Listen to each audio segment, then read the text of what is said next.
नमस्कार प्रेक्षकांनो, लग्नानंतर होईलच प्रेम मालिकेच्या आजच्या प्रोमोमध्ये जीवा त्याच्या मित्राशी फोनवरती बोलत असतो आणि त्यावेळेस तो म्हणत असतो, माझी ब्युटिफुल मला शोभत नाही रे.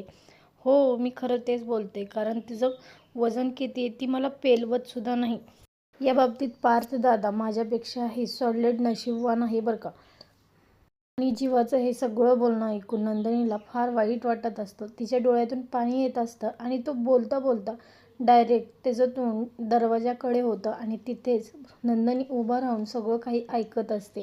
तर या दोघांमध्ये पुन्हा एकदा गैरसमज निर्माण होतील का? नंदिनी, जीवा हे दोघे एकमेकांना समजून घेतील का? तर नंदिनीच्या मनामध्ये काय विचार येत असतील? तर इकडे काव्या गुढीपाडव्यासाठी खूप छान तयार झालेली आहे आणि आरशात बघत म्हणत असते, माझ्यामध्ये काही कमी आहे का? त्यानंतर पार्थ म्हणतो, हो कमी तर आहे थोडीच. कशाची कमी आहे पार्थ देशमुख, सांगताय का मला? आणि पार्थने काव्यासमोर गजरा दाखवलेला आहे. तिला गजरा दाखवताच काव्या मात्र खूप खुश होते आणि काव्या तो गजरा प्रेमाने हातामध्ये घेते आणि पार्थला सांगत असते, हा गजरा आता तुम्हीच माळा. आणि इथे लाजून ती लाल झालेली आहे.